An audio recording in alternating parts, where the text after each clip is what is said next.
Each year, Microsoft Research hosts hundreds of influential speakers from around the world, including leading scientists, renowned experts in technology, book authors, and leading academics, and makes videos of these lectures freely available.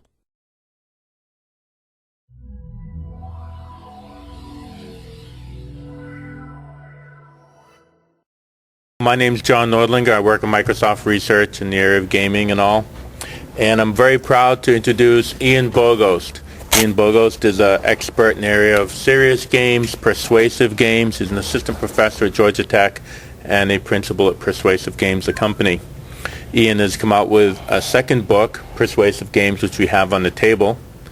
And let's give Ian a warm welcome. Thanks, John. It's great to be here with all of you. I want to start today by telling you two stories about some games I played recently. The first is a game that was originally made for an educational computing system called Plato, which was very popular in the 60s and 70s. It was actually a system way ahead of its time and had many innovations that we consider kind of novel today, even like online collaboration and graphical displays and instant messaging and so forth. A somewhat forgotten educational computing platform, it would seem.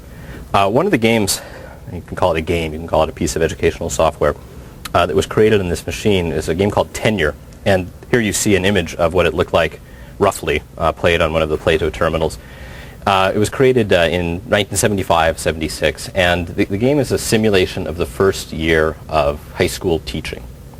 So the player's goal is to get a job at a school at the start of the game, and then kind of navigate the entire year and be reappointed for the following year.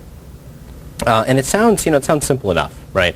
And when I played, there's a PC port of the game that the creator did. He works at Florida State now. When I played this port of the game recently, my experience went something like this. First, I had to interview for the job.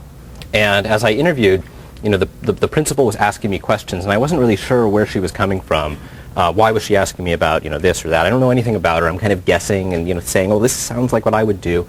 And I got the job eventually, but still not any great insight into the way that she would have me run my class or the way that she would run her school. And then during the course of the game, you're essentially presented with all of these choices, right? The game is a very simple interaction method in which you just make choices.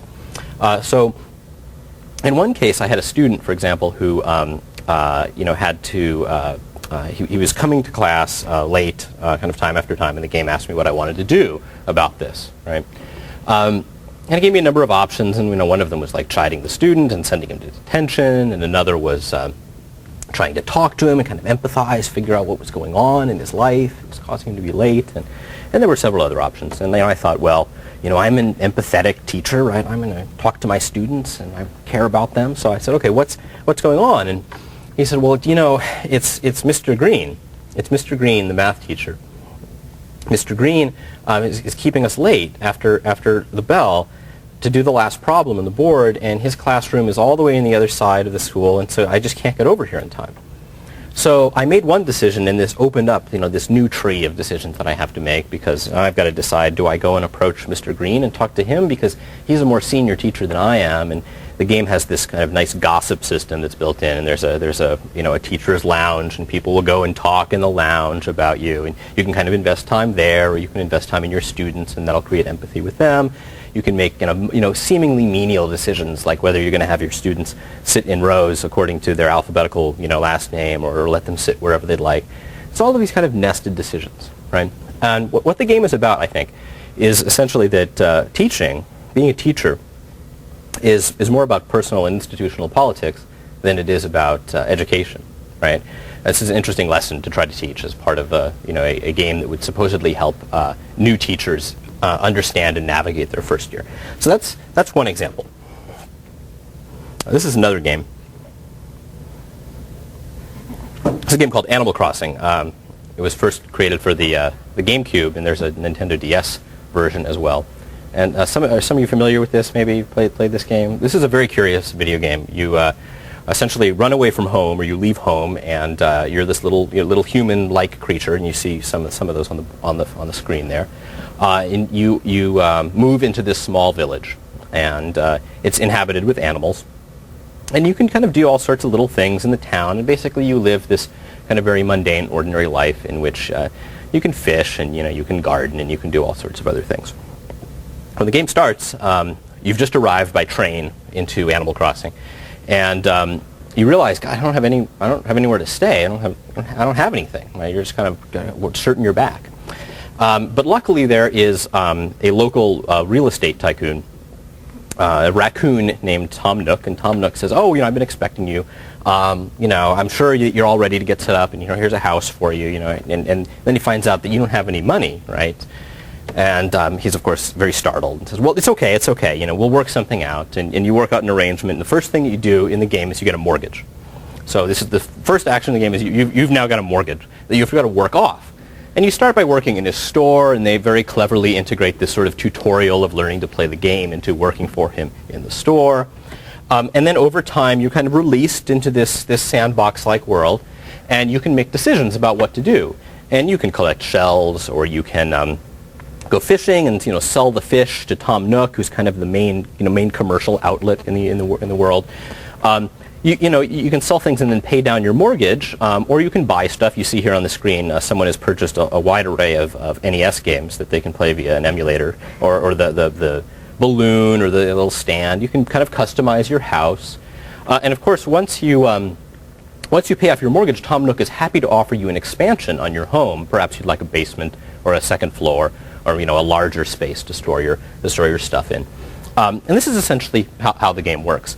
Now, when we started playing this in my house, and everybody got ridiculously involved in this game in my house. After a while, I had the second, the two-story house. After a while, it costs a fortune to get these large homes. And after a while playing my 5-year-old, he was 5 at the time, he came up to me and he said, "Dad, I've got a problem." I said, okay, well, let's talk about it. I'm thinking, this is going to be some real life problem. So, well, I ran out of room in my house. I've got all this stuff.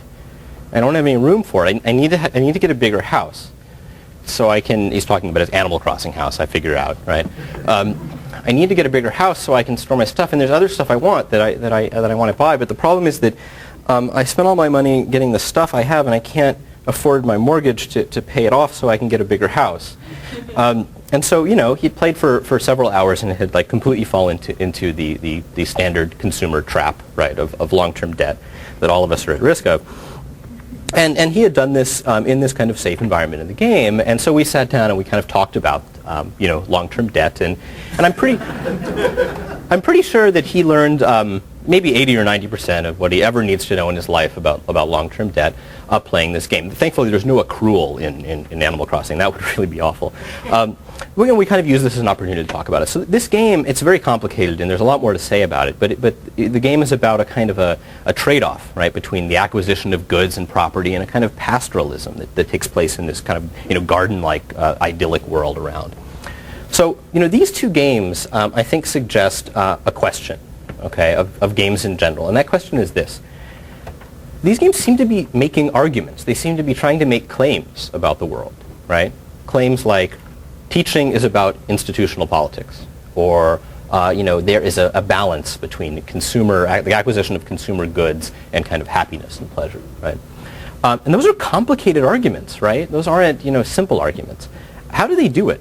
How do video games do this? And how is it unique to video games? What is it about games and the way that they speak that is kind of different from other kinds of media or other ways of speaking about things? And so I've endeavored to try to answer this question, and there are two concepts that I want to share with you today as kind of theoretical places to start, right, to answer this question and to think about how we might use them. And these two concepts are unfortunately sort of wordy, but one is procedural rhetoric, which is the primary thing I want to talk about and present to you today. And the second is persuasive games, which is a name I've used a lot, including for my book and my company and the whole genre of games that I'm talking about. I want to kind of tell you why I've fallen upon that name instead of others. So let's start by trying to unpack this somewhat awkward, vaguely academic term, procedural rhetoric. What's procedurality? This may be a less complicated topic or phrase to explain to this audience, but oftentimes when I talk about procedurality to general audiences, they get something in their heads like this, right? Kind of the idea of bureaucracy, of paperwork, of something you've got to do, or of authority, of kind of top-down structured identity, formation. The practice of law, for example, is one in which there's procedure, right? So that's one kind of set of misconceptions, right? Another one is this, of course. I'm talking about Pascal or something. I'm talking about the procedural programming paradigm. But I really, intend to use this word procedural much more generally to refer to processes, right? Processes as, the way that things work, the logics by which stuff operates, right? And we can think about procedurality as applying to stuff in the material world. We can think about like worldly processes, if we want to use that word. Things like, let's say brewing tea, right? We could look at brewing tea as a process. Or we could look at procedurality as the representation of processes, computational operations. And those computational operations are typically representing the worldly processes that we encounter in everyday life. So if we take this example of brewing tea, we could imagine a set of possible computational representations of it, and those might be, the chemical process in which steeping takes place, or maybe it would be the social processes under which we would consume tea in the first place, or the aesthetic and kind of design processes at work and in creating the environment in which we might do this, or heck, even the kind of cultural or ritualistic processes around drinking tea or something like that, right? So procedurality in this sense is kind of the coupling of the logics in the world, the way that things work, the way that we do things, and the computational representation of them, right? It's the core practice of software authorship in the most general sense, but in particular, the process of representing and abstracting those worldly processes with computational ones. So that's what I mean by procedurality. Rhetoric, I chose two terms that are kind of vilified to ground my theory on, which is an interesting way to approach your work. But rhetoric, too, is kind of a bad word, right? When people hear rhetoric, they think of kind of like lying politicians, right? The rhetoric of politicians, lies, or at the very least kind of smoke screens, attempts to occlude or confuse or manipulate people. And this is too bad, because rhetoric has a long history. It's a couple millennia old. And it comes from this Greek word rhetor, which refers to the orator. So oratory, or rhetoric, rhetorike, is the process of doing what I'm doing right now, talking to you and trying to persuade you of something, right? And in classical Athens, and in classical society in general, public life was very different than it is for us today. And public speaking was much more a part of everyday life. There was a much more direct democracy than ours. And so there were civic purposes, and things took place in public, not just in the law court, but also in the public fora and in the agora and so forth. And this kind of, there was kind of a marketplace that grew up around this, much like the kind of Tom Peters self-help, kind of market that we have now, in which, people would kind of write and then read these books on technical rhetoric, is what it was called, the kind of process of making yourself well understood, and they would describe technique and things to do. And you could even get like a personal trainer to help you with this. They were called sophists. And they would teach you rhetorical technique, much like you would maybe learn public speaking or something like that.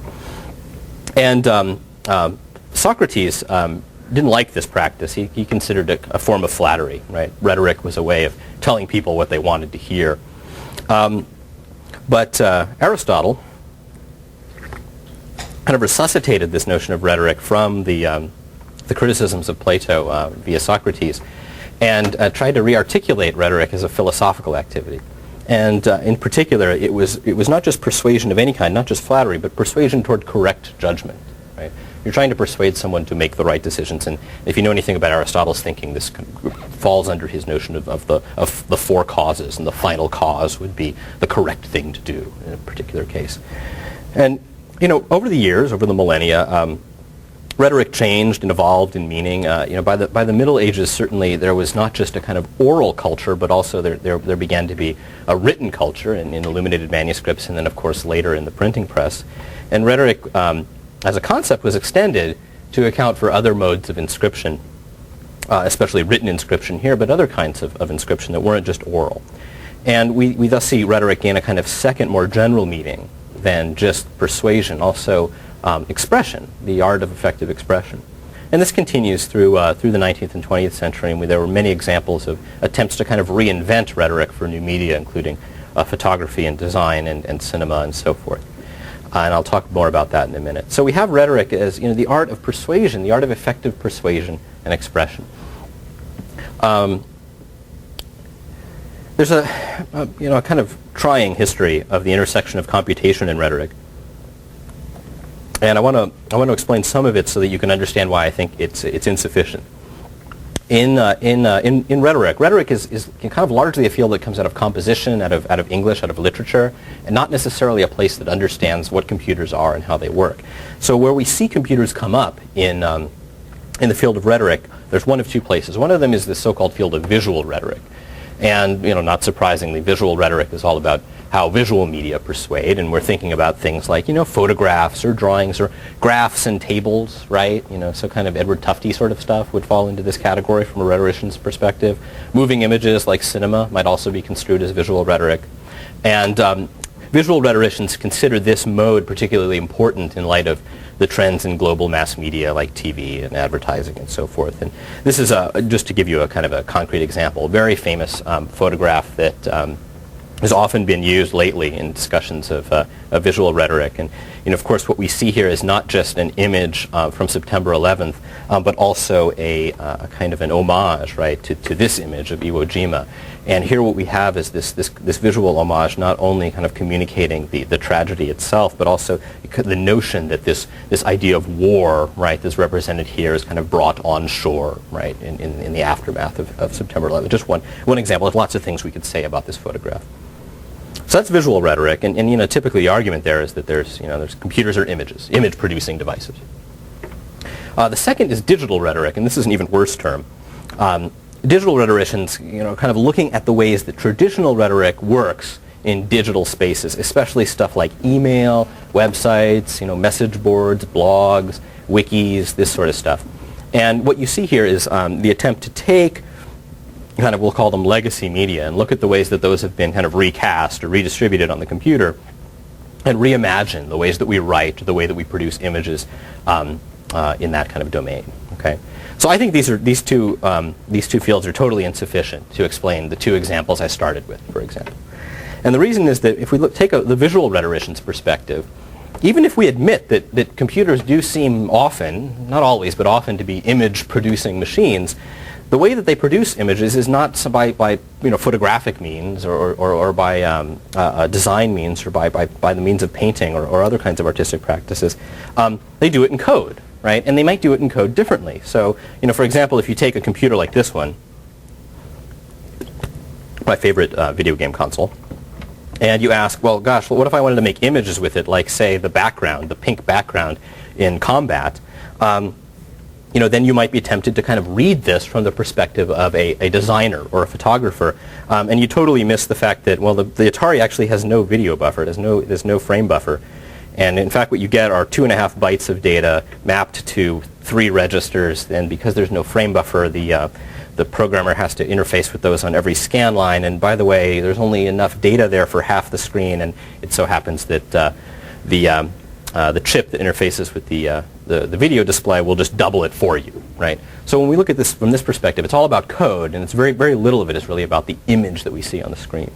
And you could compare that, for example, to another machine like this one that draws its screen in a totally different way using what they call cards and we now call tiles, right? So these two examples, I think, are sufficient to show that visual rhetoric alone is not sufficient to explain the way that things like software and video games might make arguments. And then digital rhetoric, and these guys really annoy me more because the digital rhetoricians seem to think that what computers are these sort of network appliances, right? Like these boxes, and we use them and we just kind of connect them up, and then people talk to each other through them, and it's magic, right? And there's no question that the internet and computer networking have had a massive influence on culture and society. But the way that they do it, right, the primary property of computers is computation. It's not networking, and computation is what facilitates networking. So instead, we need some kind of rhetoric that accounts for inscription in a procedural medium itself. We need a rhetoric for code. And that's what I propose this idea of procedural rhetoric is. If visual rhetoric is the art of kind of being effective and persuasive with images, then procedural rhetoric would be that of using processes persuasively. And we might imagine lots of ways of interpreting this idea of using processes persuasively, and not all of them need to be computational. Usually when we make arguments, whether they're verbal or written or they're constructed in images or in moving images or what have you, we're essentially mounting arguments about processes, or we're describing processes themselves. I mean, here's a great example. There's a book, a Pulitzer Prize-winning book called Guns, Germs, and Steel that probably most people who would work in a building like this have read. And it's a great book, and essentially the claim that Jared Diamond makes is that historical outcomes are caused by the interaction of these ultimate factors of geographic and material accident. It's a big book. It's like a 400-page book, big, thick book. And that's page 80, I think, or 81. And that's basically the book, right, on the right side. That's the argument. And you can trace it, and he describes the process by which these ultimate factors of geographical accident and kind of, material sufficiency produce the specific proximate factors that create the outcomes of our lived history. So, it's a 400-page book that's summarized on a chart on page 81, which kind of demonstrates the inherent procedurality in this thinking. But the means by which the argument is made, it's not that it's inefficient. It's not that it's even the wrong way to make it. It's just that there might be others. So what we're doing, if we're really using procedural rhetoric at its kind of apex, we would be making claims about processes, not with words and with images, but with processes themselves. And that's where the computer comes in. So a game like Civilization, which has often been compared to Guns, Germs, and Steel in its theme, right, is doing exactly that. Rather than describing the way by which our actual history has kind of come out of the factors of geology and material accident, that's exactly what you get in Civilization. You kind of get this world that's generated for you, and in many cases the end outcome of your civilization is dependent on the resources you had available at the beginning. So procedural rhetoricians build models. They build models that make arguments about how things work. And those things, right, when we think about models and we think about the kinds of things we normally think of modeling, it's not just airplanes or bridges or traffic patterns or other kinds of material phenomena that I have in mind, but also conceptual processes, things like social practices or public policy or everyday experiences. These are also processes that we could represent with computational processes, thereby making arguments about them. So what we're doing when we're practicing procedural rhetoric, when we're acting as a procedural rhetorician, is we're constructing or reading and understanding models, particularly computational ones, of how things could work or should work or do work or what's broken, right? The way that things could be if only we lived in a different world. This is what we're doing. Okay. So persuasive games is nothing more than my name for video games that mount effective procedural rhetorics. And there's a lot of questions we might ask here, because there's nothing about procedural rhetoric itself that necessitates that we look at video games as a primary example. We could look at software. We could look at other kinds of processes themselves. But there's something about video games that I think makes them particularly promising as a place to engage this concept. One is that they have high process intensity, right? So Chris Crawford has this concept of process intensity, and he uses it to describe the degree to which programs emphasize process over data. And there's lots of evidence to show that video games are kind of pushing the procedural envelope more than many other kinds of software.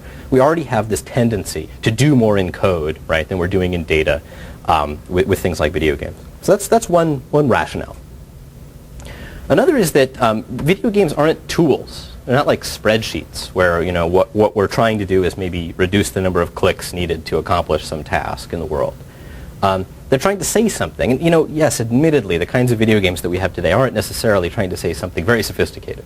But they're trying to say something. And I think more and more frequently, they're trying to say something sophisticated and important. And then finally, video games have like high interactivity. And I relate this idea of interactivity to another Greek word. It's my attempt to have both Greek and 6502 assembly in my presentation for you today. So, Greek interactivity I relate to a concept from Aristotle called enthymeme. And Aristotle outlines, all of these kind of tropes, these moves that you can use rhetorically. And here's two of them, just two. One I show you simply because you already know it. You just don't know you do, and that's the example. Paradigma is the Greek word paradigm. Of course, it's directly the same word. So you might provide an example as a rhetorical move, right? You could say, I'm going to tell you something. I'm going to give you an example, so you'll understand it kind of in a more concrete way. And the enthymeme is related to the example, but it's one in which the speaker omits one of the propositions from a syllogism. This is the classic example of the enthymeme. You can't trust Bob. He's a politician. what's going on here, if we unpack this into a syllogism, is one of the propositions has been omitted. In fact, the most important proposition has been omitted, namely, all politicians are untrustworthy. Right? And this is a nice technique. And what we have, I think, when we interact with software, in video games in particular, which provide many points of feedback between the software and the user, is these places where the interactor is literally kind of filling in the blanks, right? Which is a characteristic of enthymeme. Actually enacting the processes that the author has created and thereby sort of understanding the argument that they're making. This leads me to this idea of tight coupling. There's a lot of interest in games about, more than entertainment lately. And with them we have kind of good and bad examples. So if we're trying to make arguments procedurally, right, then it stands to reason that it's not enough to simply take just kind of any old video game and sort of go, well, now this is about something important or more important. So, here's an example of a terrible game. There's a couple examples of terrible games. This is a game called Congo Jones and the Raiders of the Lost Bark. And this was created by the Rainforest Foundation, which is a legitimate organization in the world that's interested in, stopping deforestation. And theoretically, the way they presented this game, it makes kind of an argument about why you should oppose the World Bank in their support of deforestation in certain regions. And in fact, if you played this game, you can find it online if you Google it, you'll note that you have to sit through pages and pages of text explaining this is what this game is about to be about, right? And the reason that you have to go through all that text is because the game doesn't make the argument at all persuasively, right? What we have here is a platform game. It's a pretty common genre of game. And Congo Jones, the monkey, must navigate this world, and avoiding the rolling logs and the flying chainsaws that cross his path. And once he reaches the end of the level, there is this sort of, kind of archetypical looking banker guy who is the boss of the game, and you've got to defeat him and thereby, oppose the World Bank, right? So what are the processes being represented here? Well, by borrowing the genre, we get some things automatically, like the idea of a kind of an opponent and the idea of a struggle against him. But that's about all. How am I supposed to oppose the World Bank? Or why would I want to? What's really going on here? None of those questions are answered in this game, right? However, it does look like what would be a good example of using video games. And you can almost see the rationale that went through their heads. Like, well, kids like games, and there's this kind of Mario thing. We'll put it together, and there'll be chainsaws. It'll be a monkey. It'll be great, right? But it doesn't make an argument. Turns out not to make an argument at all. Here's another game, another terrible game. The GOP, this is an official GOP game, okay? The GOP made this game in March of 2004, John Kerry Tax Invaders, and what you have there is a disembodied George W. Bush head, and the head fires green projectiles out the top of it, which destroy these hypothetical John Kerry tax increases, which you can't really read, but it's like, X billion dollars of whatever that are descending. This is a horrible game, right? I mean, it's not only horrible in conception, but the production value is really, really bad. and you can't tell from this image, but when you play the game, there's actually, they just sort of go off the screen even. There's very little, very little risk here. When I first played this game, I wrote it off, right? But since then, I've come back to it, and I actually think it's actually somewhat brilliant, okay? And the reason it's somewhat brilliant is that it actually mounts a procedural rhetoric about taxation that conforms with the GOP's thinking about taxation. There's a cognitive linguist named George Lakoff at Berkeley who's spent a long time articulating the way that metaphor and frames found the way that we think about things, the way the language that we use kind of solidifies and expresses the ideas that we have about the world. And he wrote a book called Moral Politics, in which he tries to explain kind of American conservative and liberal frames for thinking about politics. And one of the arguments he makes is that one of the frames for taxation is theft or invasion, right? This idea that, taxation is not a matter of contributing to the social good, as the so-called progressives would have it, but rather it's an act of theft on the part of the government. I earned that money, it's mine, you're taking it from me. So in matter of fact, I mean, what better way to kind of frame the idea of theft than with the alien invasion? Isn't this sort of the ultimate theft, right? Same technique is going. It's still a terrible game. Don't get me wrong, right? But the same kind of technique of kind of adopting an existing game genre in this case is much more tightly coupled to the actual argument that the GOP wants to make here, right? So it's important to recognize that the sophistication and gloss of the game isn't really what I'm looking for. It's the core way that the code is making the argument. Let's look at some other examples. I'm a big Atari 2600 geek, and it turns out there's all these wonderful games that came out in the Atari, largely because we didn't have this third-party publishing licensing model that we have today. Here's one from 1982, Tax Avoiders. Daryl Wagner, a licensed tax consultant and former IRS agent, conceived of this game, and the goal is to become a millionaire by amassing income and avoiding audits. And it's basically a tax sheltering game. So the way that you play is that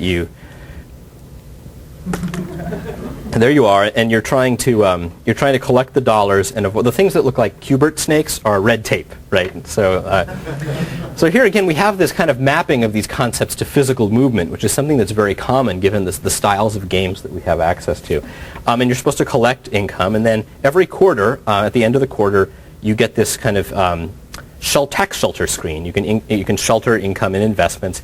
Here we have some solar energy investments available via that lovely sprite at the bottom. Looks like a spider or something. And you can put it in a portfolio, and there's a briefcase for that. You're trying to get your money that you've earned during the quarter in kind of tax sheltered investments because there's this IRS agent that's going to come along, and if he runs into you, then you get audited and you lose half your money. And there's a CPA and this sort of thing. And what we have here is not a very sophisticated game, but a game nevertheless that's kind of trying to make claims about techniques by which you might shelter investment. Some people have noticed, this is a complete side note, but I have to throw it in. Some people have noticed that this game bears startling resemblance to the Porky's game for the Atari, and I'll let you decide what to do with that information. So you see the ladders and everything, it's almost exactly the same. What about a game like this? So Bully's a Rockstar Games game, and it was very controversial because it was supposedly a game about bullying. But if you've played this game, you know that it actually is not dissimilar to Tenure, the Plato game that I described at the very outset.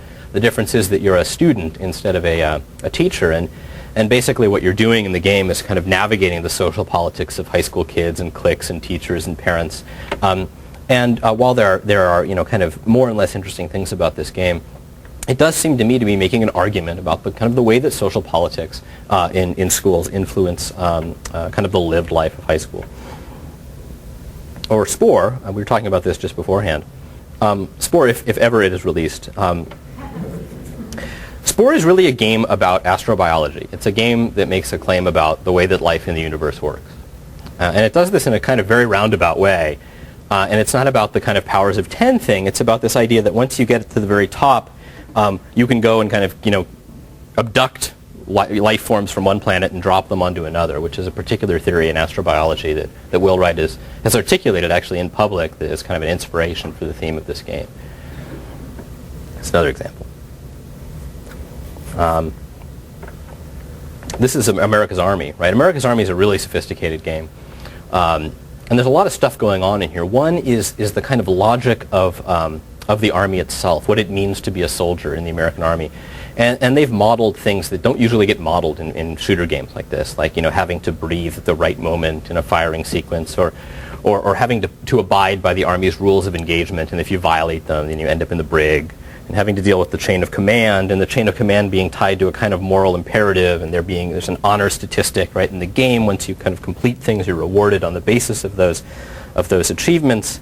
And of course, your success is really largely based not on doing good, but by completing these somewhat politically decontextualized missions. There's a lot of stuff going on. The most interesting thing in America's Army by far is the representation of enemies. So if you've played this game, or if you've looked at it at all, it's a multiplayer game, right? And so you've got two groups playing against each other on these missions. And one of them is, kind of the Army soldier, U.S. Army soldiers, and the other ones are these kind of, very, very abstract plainclothes guerrillas, or the enemies, okay? And so, you're playing as the Army, and you see your opponents as the enemy, and they look different, and, you're carrying out your mission. But they see you in exactly the same way. So they think they're the Army, and they're wearing their Army garb, and you're the enemy, right? And this is, you might look at it as a kind of a way of cutting corners. But it's actually ingenious, and it's an ingenious way of articulating maybe something the Army didn't intend to articulate about kind of the ideology of American geopolitics, which is that there's a kind of perceived interchangeability of roles, right? That enemy aggression can't be explained by any kind of logic that would conform with any sort of sensible ideas, save like wickedness. And if you read the articles that the creators have written on this game, they actually use that word. They use the word wickedness, right, to describe the intentions of the enemy. So here we have an example of actually a really sophisticated game. I would love to talk about it more. Maybe we can talk about it later. That also sort of maybe reveals something about the ideology, the logics underlying our lived life. This is E.T. for the Atari. This is one of the most vilified video games ever. And no one liked this game. It was produced under extreme time constraints, and it's, in many people's opinions, a horrible game that is not enjoyable to play at all. And I've always found that curious because the film E.T., what was so brilliant about it was that you had this alien who was not invading anymore, but he was completely helpless, right? He was powerless. And the whole film was about kind of these kids empathizing with this helpless alien while there were all these officials and FBI agents and scientists kind of trying to chase after him and capture him. It was the inversion of the alien invasion film in many ways. And in the game, that was exactly the mechanic that you had to deal with. You were E.T. and you could run, right? And then you'd fall into these holes. Most people didn't like the falling into the holes part. But basically, you had no power, right? And you had to collect your pieces so you could try to put your spaceship back together. So this game, which is, I think, making an argument about kind of the feeling of powerlessness, we didn't like at all. But it actually turns out that a more recent game, this is a game that a USC cinema master's student created as her thesis called Darfur is Dying. This is kind of exactly the same mechanic, right? Exactly the same idea, the experience of the powerless Darfuri child trying to get water for the village while these militiamen in their jeeps chase after them, right? So it's interesting too to look at these historical dissonances, the places in which the same procedural argument seems to be received in different ways. Now you may have noticed that I've kind of been interspersing a whole wide variety of different games: America's Army, Spore, Darfur is Dying. These seem to be like very different types of games. And I want to talk a little bit about the framing, the way that we look at games and what they can do, especially games of this nature. You may be familiar with this phrase, serious games. It's been around for several years now. If you actually trace it back to its kind of first published instance, you can trace it back to the early 70s when Clark Apt wrote a book by this name, not about video games, but about kind of paper and pencil and desktop games, tabletop games. Typically, though, when we use this phrase "serious games" now, we're referring to games in this, that do these things, that are about learning or about healthcare, trying to train people like America's Army, or about public policy issues. There was a game that came out recently about redistricting, for example. The Darfur game we could look at as that kind of game if we wanted to. The military using games for a variety of purposes. Advertising is another example of these sorts of games. And by and large, this phrase "serious games," right, isn't one that I use. I'm not a fan of this phrase. And the reason I'm not is because it seems to me to be attempting to kind of isolate or separate the market of commercial games. There's this market of entertainment games, and they're over here. And they have failed, right? They're not interesting anymore. They're not doing anything for us. So instead, we need to establish this new mode called serious games. And that's going to be all about the things that are really worth doing. But I don't buy this, right? I don't buy that these games, these commercial games, have never been doing what we claim that they've never been doing. I mean, Animal Crossing is a pretty sophisticated game, maybe the most sophisticated serious game I know about debt. But it's not a serious game. Nobody would ever call it that for a whole lot of reasons. So that's one reason that I dislike using this term. Another is that it seems to be bound largely to the goals of institutions. And this isn't a problem. Right? I think that the idea of procedural rhetoric can apply to the goals of institutions, but I think it's a real shame if the only alternative to mainstream mass market commercial games that we offer ourselves is that in which the government or corporations or other kinds of organizations of power are telling us what they think. And moreover, we can imagine that this might be very dangerous. I've used this example in both my books. This is a fairly sophisticated real-time fluid dynamics simulation called Biochem Effects. It's created by a small company in San Diego. And they sell this tool as a kind of planning tool for disaster response. especially terrorist disaster response. And there are many governments all around the world using this. This is their sales tool, the kind of the scenario they present when they're pitching this. What we have here is an aerial view of the campus of UC Berkeley, and the green stuff is sarin gas. So I guess this is like, if you're trying to sell this idea to the government, then saying, oh, here, for example, consider a sarin gas attack on UC Berkeley, right? That might be a good way to get in the door. So the problem here is not that this isn't a sophisticated and interesting representation of how we might plan to respond based on where we know that this gas might be moving, given the atmospheric conditions and given the geography and given the locations of the buildings and what have you. It's just that it doesn't really help us understand what to do about the lives that are on the ground, right? It doesn't answer the question, who's worth saving? Is it the Nobel laureates, who are at the end of their career and maybe expendable, but nevertheless geniuses? Or is it the freshmen, because the liability for the state of California for all those freshmen? Or is it, kind of the local, ethnic proprietors of stores and shops on Telegraph Avenue? Who is it, right? And this sounds like, kind of an offhanded question, but it turns out that was exactly the question we couldn't answer when Hurricane Katrina happened, right? Who is worth saving and why? So those are some kind of words of warning when it comes to thinking about serious games as the only means of understanding the way that games could be about so-called serious issues. Now, I've got this small studio called Persuasive Games. And we've tried to use persuasive games and procedural rhetoric not just as a kind of, haughty academic theoretical concept, but also as a design philosophy. Right? What we're trying to do is make games that make arguments. We're trying to develop those arguments through the rules of the game. Right? So the rules of the game are what are expressing the arguments, not the rhetoric of presenting the game or the images that we use or what have you. And we've tried to do this on a number of strange topics, things like the arbitrariness of transportation security policy, or the destabilization of the global petroleum market, or the relationship between agribusiness and food safety. Some of these are small games. I call them news games. We have a publishing relationship with the New York Times, who's publishing these games as op-ed now, and we did a couple of games, one about food imports and kind of trying to manage the limited resources of the FDA. And a game that just came out today about immigration laws. And what's interesting about this game is that I don't know if you've tried to read up on this immigration debate that's been taking place lately, but it took me an entire day to find and read the proposed Kennedy legislation on immigration reform. It's 400 pages long. And the way that the news reports it is that they don't, right? They talk about the idea that there is debate. And there's one congressional brief from the Kennedy camp, right, that tries to explain one of the more controversial aspects of the original bill, which was the so-called merit-based visa awards, right? But they did it through two examples, and it was reported almost nowhere in the popular press.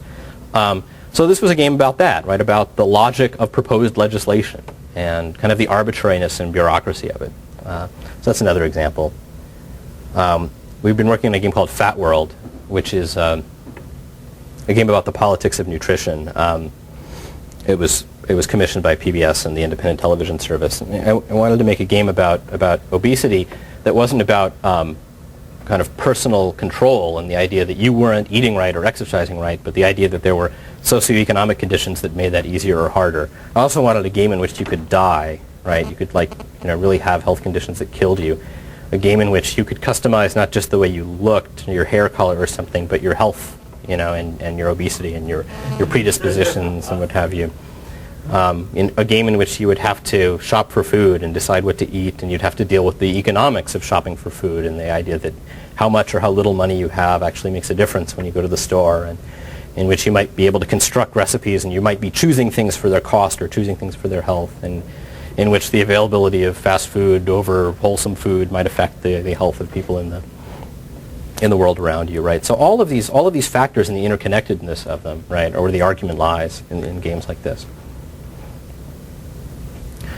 When we talk about serious games, often we're talking about games that are trying to change people's ideas or opinions or actions. And when I use this word persuasion, right, you also might think, well, what I'm really interested in is the way that people respond, what the people do after they do whatever they do in the game, right? And this is important, but I think it's not important in exactly the way that we've made it be important.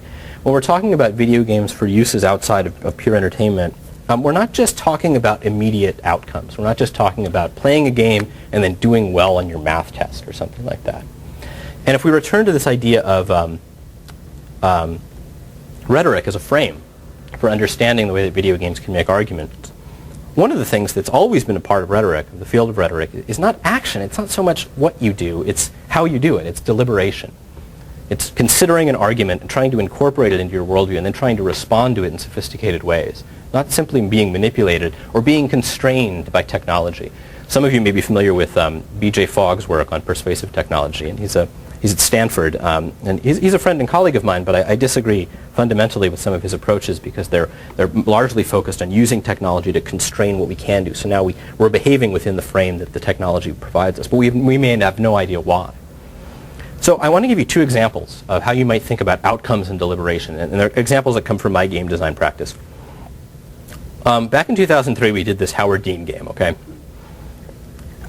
And there were a lot of interesting things about the Howard Dean campaign, and a lot of really stupid things about the Howard Dean campaign.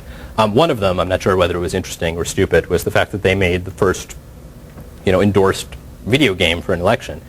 And not surprisingly, it was about, kind of grassroots outreach, the idea of what it kind of meant to be an active participant in their campaign. And we modeled this idea of kind of grassroots outreach and grassroots activism, and you could kind of build support, and over time you could grow that support, and people could work together, multiple people playing the game at different times to kind of build different support in different parts of this hypothetical Iowa. This was before the Iowa caucus, thus the Iowa.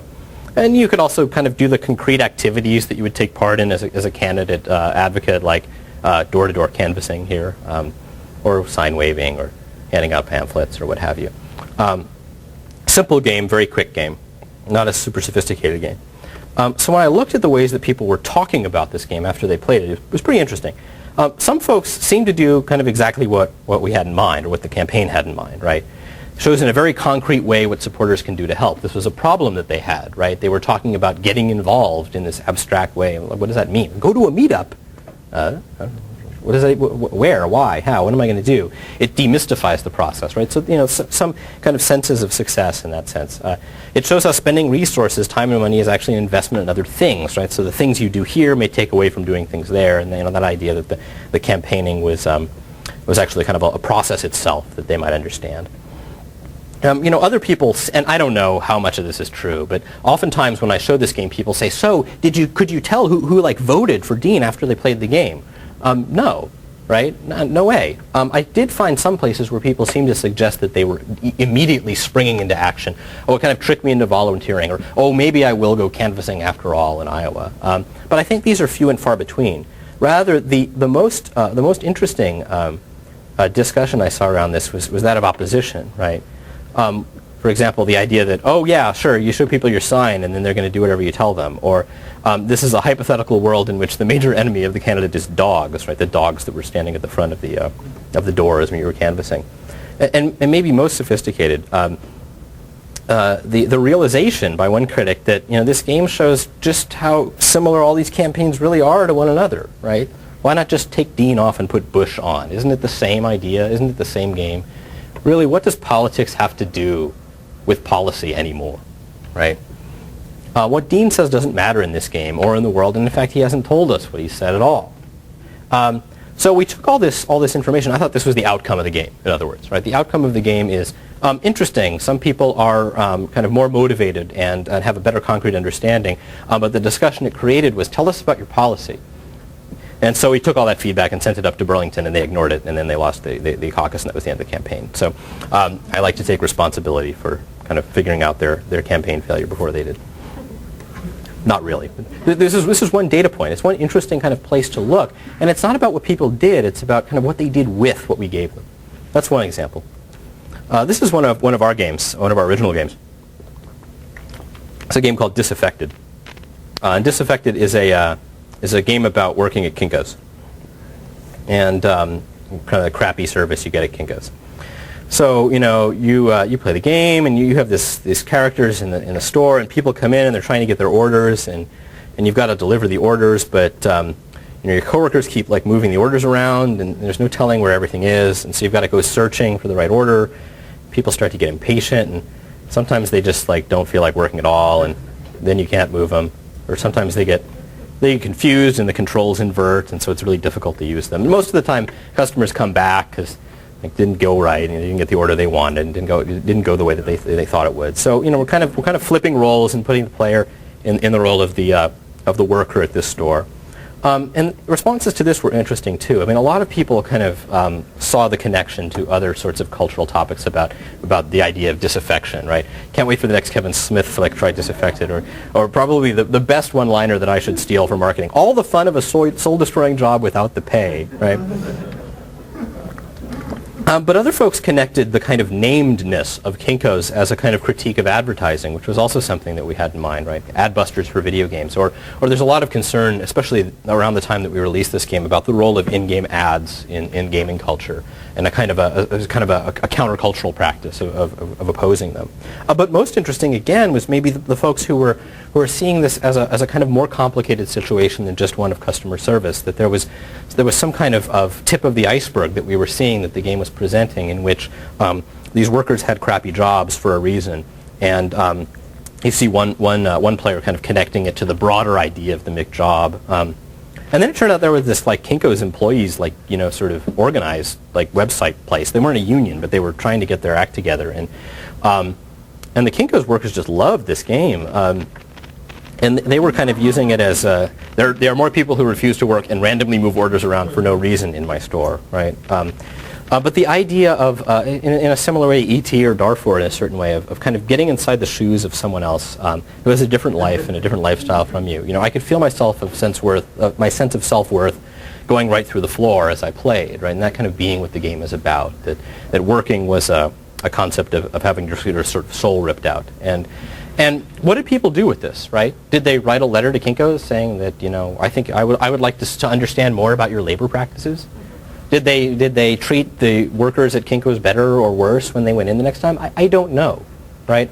But it raises a question, which is, what is the purpose of making games in the first place, especially those about persuasion, those with rhetorics involved in them? And if we imagine this sort of continuum in every medium that runs from something like high art on the one hand down to just mechanics, airplane safety is my kind of acid test for the opposite of art, right, or something like this. And if you look at other media, mature media, we kind of see them running the gamut, right, looking at all aspects of this continuum. We have text and images and moving images about airplane safety, right, and we also have them about these kind of more difficult problems. And if we compare that to video games, then video games have kind of explored less of this space, and arguably something kind of right in that space in the middle with these kind of outlying examples that go to one end or the other. So we can look at this, of course, as a failure of the medium, or an opportunity to kind of fill in the possibility space that's available to us. And I would argue that if we kind of take on this theoretical manifold of procedural rhetoric or persuasive games as a way of talking about making arguments about things, expressing ideas in games, we get access to this whole red part. We get access to that whole possibility space. Not just the serious game stuff, not just the training, right, but also the kind of expression that we would maybe look for in other media. So it's not just about do we do better on a math test. It's about how do games help us kind of understand tragedy or heartbreak, or just what it means to be human and to make sense of our world. So that's what's in the book. There's a lot more of it, more on rhetoric. I have a bunch of stuff on politics and on advertising and on learning, and much more detail in there. So thanks a lot. I appreciate it.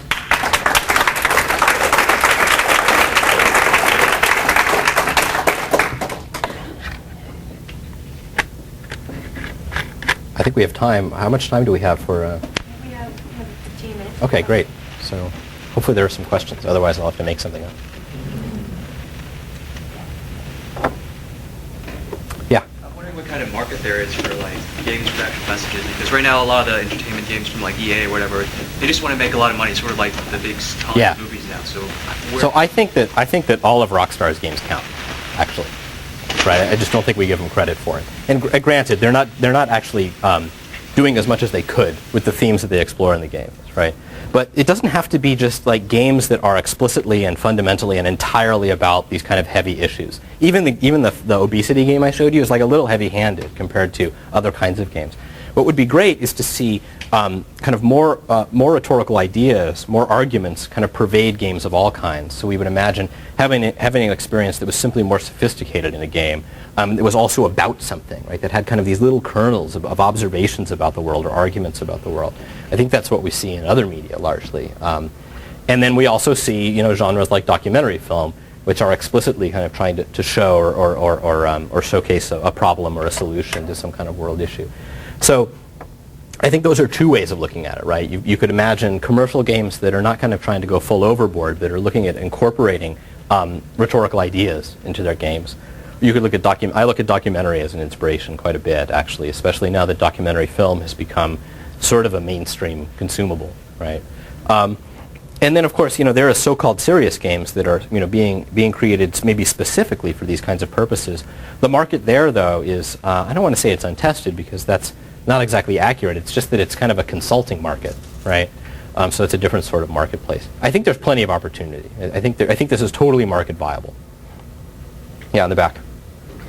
How would you respond to the point that, in fact, all successful commercial games do involve rhetoric at its deepest level, since most successful commercial games are based on a primary fantasy, which the game then plays out in order to engender an emotional experience. And in fact, any successful rhetorical work does the same thing. Yeah. I mean, there's a danger with the serious games. They look in a certain way like the training films of the 1950s on auto safety. It's like, this doesn't look like much fun. It looks like somebody's just trying to make a point. Yeah, no, that's right. I think that's right. The idea, if you look at what rhetoric as a field has been doing, it's not been about kind of making like rhetorical writing or something, right? It's about saying what you mean well, right? Which is exactly what good games do. They just do it with processes instead of with words. Well, it's saying it for an effect. I mean, if you look at common sense, like Thomas Paine's work, it's not very logical, etc. It doesn't really hold up, but it was moving in the way it was. That's the sort of idea. I mean, there's a rhetorician named Kenneth Burke who's influential in the 20th century and kind of making this turn from rhetoric as being related to direct outcomes to sort of rhetoric as being related to the idea of connecting things between people, right? So, you on the one hand, you have kind of very direct actions or outcomes that you might be interested in from the perspective of persuasion, and on the other side you've got this kind of softer, squishier idea of expression, of effective expression. Yes.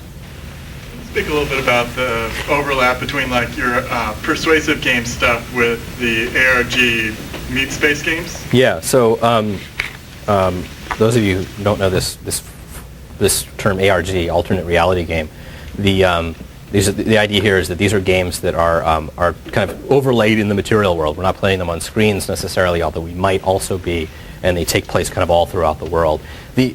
Obviously you can do this. There was a recent game called World Without Oil that some of you may have seen. It was probably the first ARG specifically focused on a kind of a real world issue rather than marketing, which is what many of them have been focused on. The thing that's really cool about ARGs is that because they are kind of directly coupled to the material world, you have this juxtaposition, this kind of defamiliarization of that world that takes place. Jane McGonigal, who's a colleague of mine, and we've done some work together, and she's a kind of expert in this field of alternate reality games. She uses this idea of alternation as a kind of primary concern in those games. So it's not so much about living a fantasy world as looking at or kind of overlaying an alternate way of dealing with your world and then kind of moving back and forth between them, right? You could also think about how to do that with kind of like mobile devices and things like that, right? So yeah, there's actually a tremendous amount of opportunity that's not just on the screen. Although I think that one of the things that's missing from a lot of the ARGs we've seen is the kind of strength of procedural representation that comes from the computer. So what I'm particularly interested in is the way that computation can kind of add to that genre and do different things with it. I actually had a master's student last year do his thesis on that topic. Yeah, over here. Last week at the Games for Change Festival, Right. Xbox made an announcement that we're going to host a competition for Games for Change for the next calendar year Right. with university students. I wanted to know if you have any advice about making that competition successful. Yeah. So it's great, first of all, right, that Microsoft has done this, and it's great largely for rhetorical reasons, if you'll pardon the pun, right, in that Microsoft saying, hey, this is legitimate, is meaningful in the broader scope of advocating for these kinds of games. You know, students, it always sounds good to have students make games, you know, but, I mean, trust me, because, you know, like I deal with a lot of students, and some of them are you know, really going to throw their feet into it. I think that providing tools to actually succeed is probably the biggest thing that Microsoft could do to make it successful. Because if you can just throw this design problem that's really basically untapped. I know professional game designers who've been working for years on this notion of kind of climate change and making games about it, and I don't think any of them have really succeeded in a way that satisfies them yet. So it's not just make a game, which is already hard enough. It's not just make a game while you're a student going to school full time, which is hard enough. It's also make a game that nobody has really made a game about before, ever, and make it really meaningful and really good, better than your other colleagues, and do it while you're going to school full time, and do it when you've never made a game before, right? So ways of kind of making, you know, setting them up for success. And I don't just mean like software tools, right? Like a sense of, the scale of games I make is typically small, really small, really small. I make games in a week, often. And whether they're like better or worse than other kinds of games is up to the critics to judge. But it's one mode of making a game. A game doesn't have to be this giant thing. So I would really love to see a bunch of kind of advocacy and real active participation on your part to help students figure out how to wrap their heads around this problem. I think that will go a long way.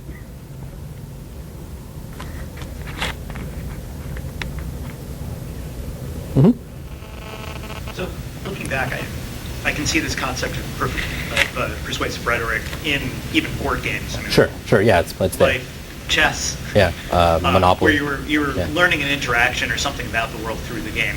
Risk is another one. Sure. Looking forward, and maybe a little away from games, do you see this sort of thing playing out on other computer interactions, on websites and social networks? Yeah, it's a great question. It's a great question.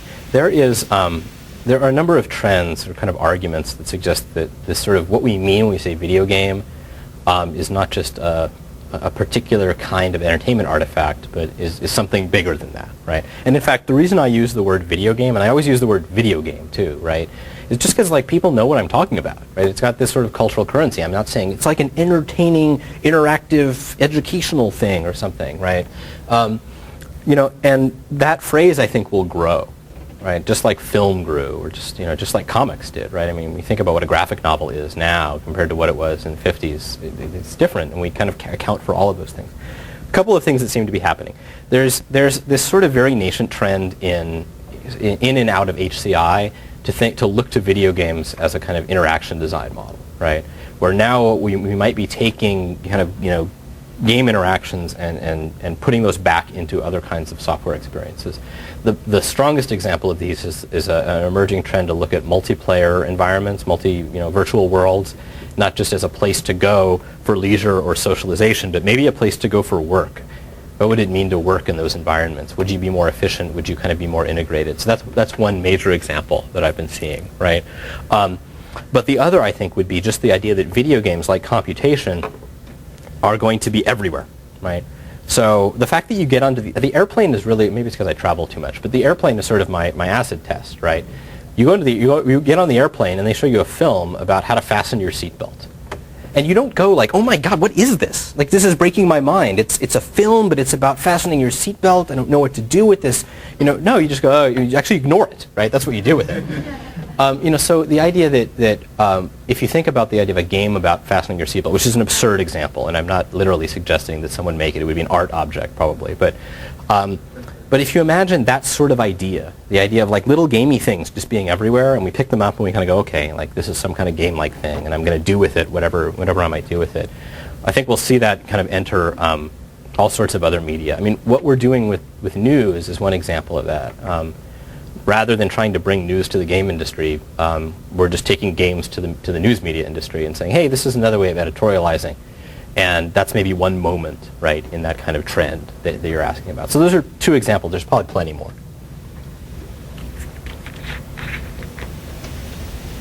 Thank you very much. Thanks so much for coming. I really appreciate it.